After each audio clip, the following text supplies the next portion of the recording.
मौलाना साजिद रशीदी, आपका अगला कदम क्या होगा? कोर्ट पर भरोसा नहीं रहा आपको? अपनी पूरी पहुंच कैमरा मोबाइल का विशेष करके ध्यान रखें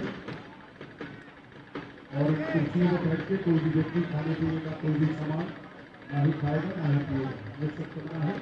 और इन बच्चों के मौलाना साहब अनम्यूट कीजिए,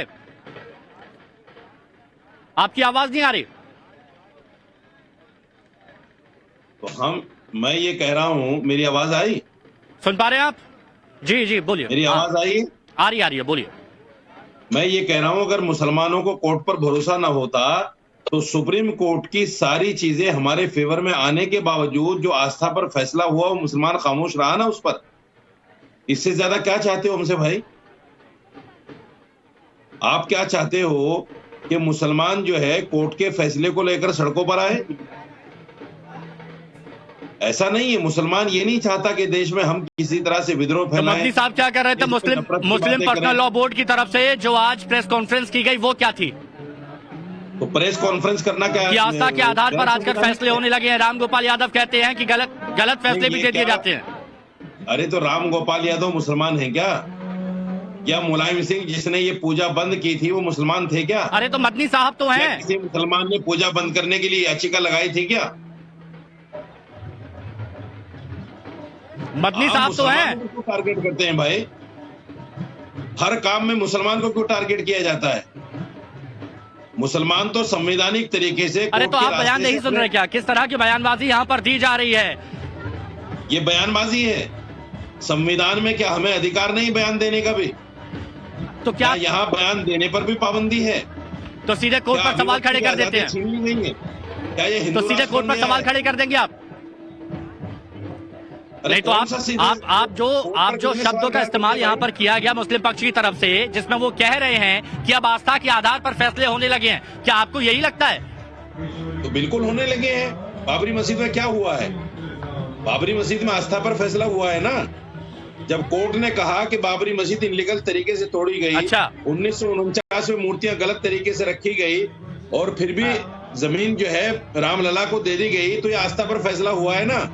मुझे ये ठीक है, निचली अदालत से फैसला आया तो सुप्रीम कोर्ट गए, सुप्रीम कोर्ट ने कहा हाई कोर्ट जाइए, तो हाई कोर्ट से आपको झटका लगा और उसके बाद प्रेस कॉन्फ्रेंस करते हुए सवाल खड़े करते हैं। पारुल खेड़ा जी, आखिर वजह क्या है?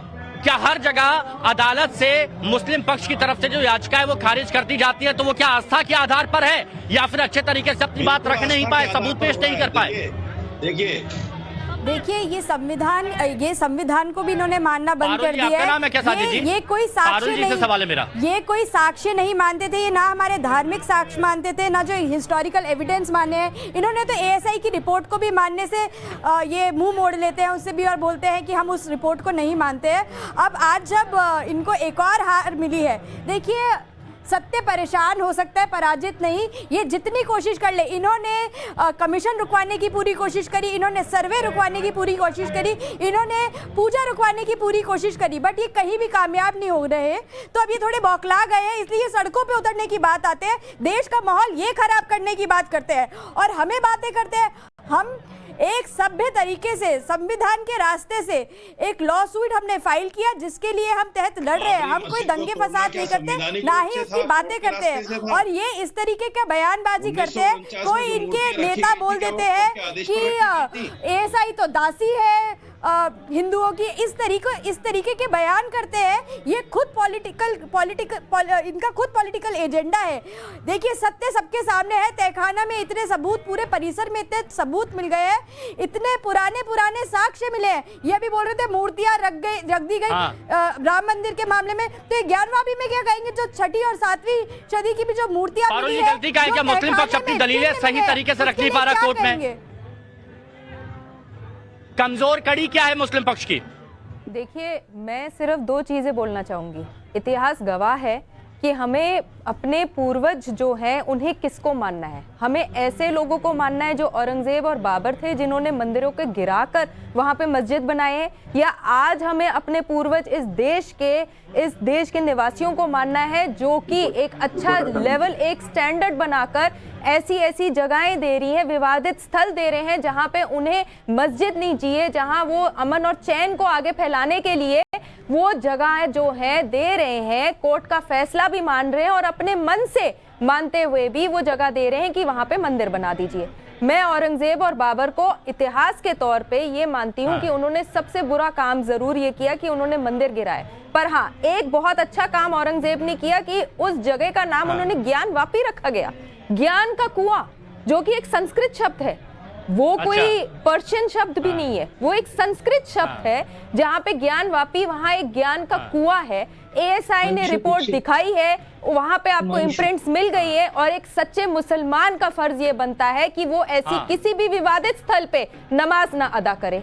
वो जो भी विवादित स्थल होती है वहां पे नमाज नहीं अदा करी जाती है, और साथ में कहीं पर भी अगर आपको कहीं पर भी कोई भी मूर्तियां मिलती हैं, मूर्ति पूजन वर्जित होती है। अच्छा, जरा सुन लेते हैं मौलाना साजिद रशीदी क्या कह रहे हैं, जरा वो भी जवाब देना चाह रहे हैं, उनको भी सुन लेते हैं। सुनिए जी, कहिए मौलाना साहब। एक बात सुनिए, जिन लोगों को ज्ञान नहीं है वो कहते हैं कि ये मस्जिद औरंगजेब ने बनवाई, हालांकि हिस्ट्री इस बात को साबित करती है कि ये मस्जिद अकबर के जमाने से पहली मस्जिद है, और अकबर ने जब दीन इलाही शुरू किया था तो ये दीन इलाही का केंद्र हुआ करता था। जिन लोगों को हिस्ट्री से कोई लेना देना नहीं है वो इस तरह की अज्ञानता की बातें करते हैं कि औरंगजेब ने बनाई है। औरंगजेब ने मस्जिद नहीं बनाई है, हिस्ट्री इस बात की गवाह है। अच्छा, तो एक बयान और बता दीजिए मुझे, एक बयान और बता दीजिए, एक बात और बता दीजिए मौलाना साहब। 11वीं-12वीं शताब्दी की यहाँ पर जो मूर्तियां मिली हैं, एएसआई को मिली हैं, और यासीन साहब क्या कहते हैं ये तो कोई डंपिंग ग्राउंड हुआ करता था जहां पर आकर किसी ने मूर्तियां डाल दी होंगी, उसमें कोई बड़ी बात नहीं है। क्या ये आपको लगता है ये सही ज्ञान है? सुनिए, बात सुनिए, ज्ञान की बात बता दूं मैं आपको। इलाहाबाद हाई कोर्ट ने भी कहा था कि वहां बाबरी मस्जिद के नीचे मूर्तियां मिली हैं, सुप्रीम कोर्ट ने माना उसको? नहीं माना। हाँ, हाँ, हाँ।